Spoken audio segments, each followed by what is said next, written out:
C'est de faire un film noir. C'était de faire un film noir, ouais. C'était vraiment ça. Et dans ce canevas de film noir, de filmer l'élan vital des personnages, quoi. D'être dans une espèce de captation comme ça, d'un désir de vie. C'était ça vraiment, à la base, dès le départ.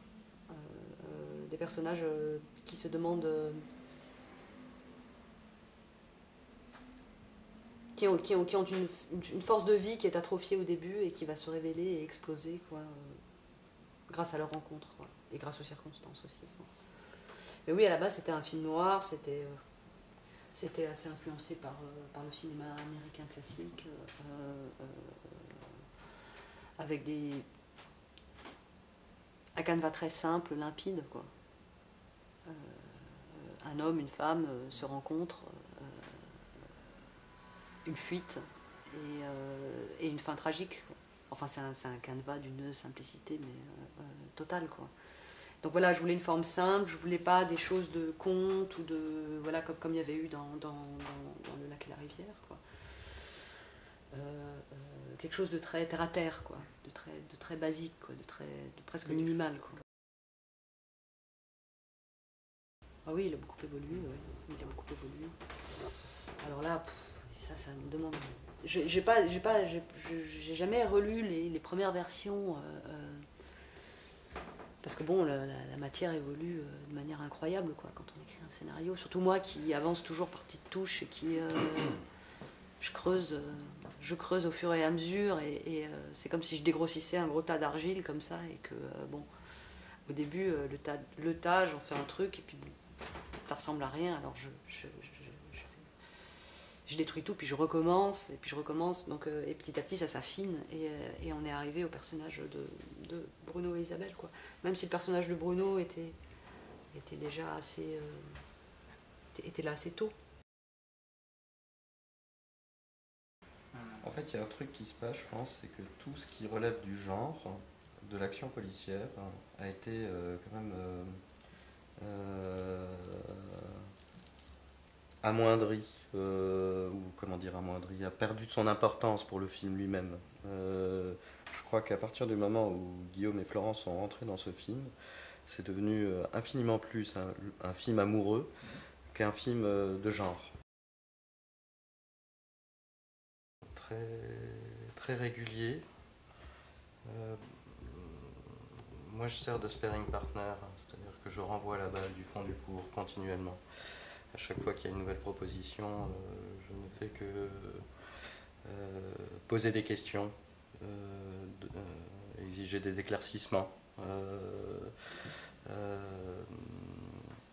D'autant qu'en fait, c'est assez compliqué parce que c'est pas, on n'est jamais parti d'un texte préexistant. On n'a jamais fait un travail d'adaptation.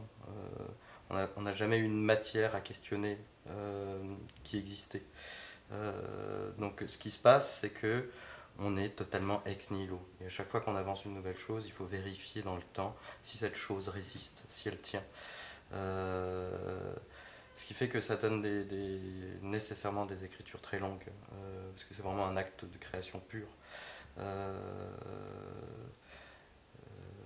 Donc oui, je pense que je suis très présent au moment de l'écriture, en tout cas en tant que producteur, en tant que premier spectateur du film, en tant que premier lecteur du scénario, en tant que quelqu'un qui doit sentir qu'il est convaincu, parce que c'est cette force de conviction que je vais avoir ultérieurement qui va me permettre de défendre le projet. Et donc, dans la recherche du projet, lui-même s'effectue aussi une recherche de conviction. Et je pense que c'est beaucoup ça qui est en œuvre. Parce que bon, le scénario, ce n'est jamais qu'un document transitoire et transactionnel. On en garde évidemment beaucoup de choses pour tourner, c'est notre partition de musique, mais il se passe quand même une énorme révolution. C'est que tel personnage s'appelle Bruno, et soudainement c'est Guillaume Depardieu. Tel autre personnage s'appelle Isabelle, et c'est Florence Lauré-Carré. Là, il se passe déjà quelque chose d'énorme. Donc, ce qu'on lit n'est pas forcément ce qu'on va voir. Donc, le scénario en tant que tel, c'est surtout un instrument pour faire naître le film, en fait. Et c'est un exercice virtuel très étrange, parce qu'il n'y a que soi pour savoir que c'est bien. Et puis le jour où une commission se réunit, ou un partenaire le lit, ou un acteur le lit, ou un technicien le lit, et trouve ça incroyable, et est porté, là on sait qu'on commence à faire exister quelque chose. Bon, parce que tout simplement, il y a parfois des moments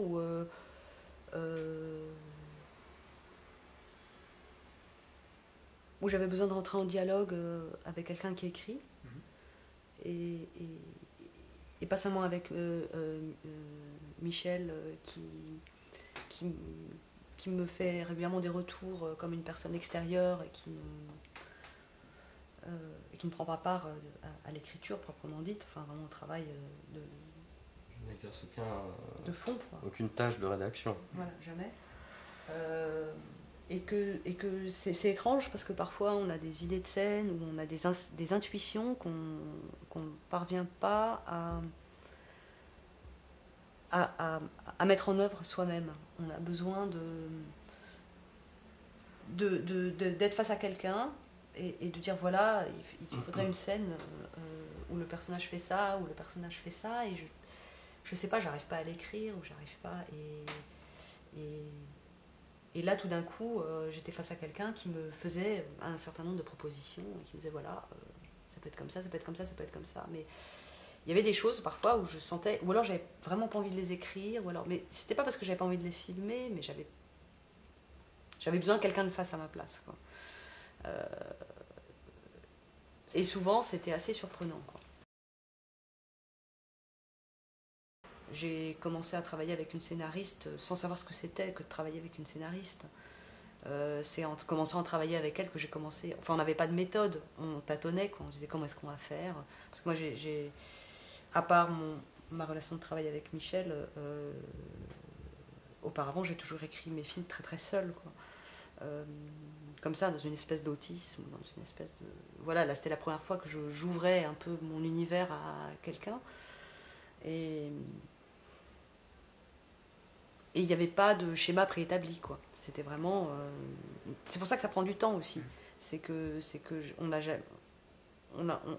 n'a jamais envisagé ce métier comme une recette qu'on a apprise et qu'on applique systématiquement, quoi, pour chaque projet, de la même manière, quoi. C'est jamais comme ça, quoi. C'est toujours le sujet, l'envie qui va définir la manière dont on va procéder pour faire naître le film, quoi. D'où effectivement des périodes de développement assez longues. Oui, enfin c'est aussi... c'est jamais comme ça, c'est certain. Mais il faut dire quand même une chose, c'est un premier long métrage. Donc c'est quand même un exercice d'apprentissage. Je pense que la question du scénario, on l'a apprise, on l'a découverte réellement à travers cette expérience. De même que un tournage plus long, de même qu'un financement plus complexe, de même qu'une sortie salle, de même qu'une exploitation internationale. Enfin, il s'est passé quand même beaucoup de choses qu'on ne connaissait pas à ce moment-là. Je pense qu'on sait un petit peu mieux ce que c'est qu'un scénario, mais c'est vrai qu'il n'y a pas de schéma préétabli, de protocole bien écrit noir sur blanc qu'on va appliquer à la lettre, etc., etc. Mais c'est quand même... Disons que je pense qu'on avait fait des choses avant à travers le court-métrage et les moyens-métrages, mais le court-métrage et le moyen-métrage, c'est le lieu où toutes les erreurs sont autorisées. Sur le premier long, c'était pas le cas. Il fallait pas se tromper. Enfin, fallait réussir. Et donc nécessairement, le travail est plus important, la route est plus longue, Et le fait faire intervenir une scénariste, c'était très important. Il fallait ouvrir le binôme à un trinôme. Il y a la chose suivante aussi, c'est que quand on écrit pendant plusieurs années et qu'on sait qu'on doit faire le film derrière, il ne faut pas avoir perdu son désir en cours de route. De se sentir épaulé par une scénariste qui fait des propositions continuellement, ça vient aussi nourrir une force de persévérance comme ça. De ce point de vue-là, je pense qu'Emmanuel a été extrêmement bénéfique.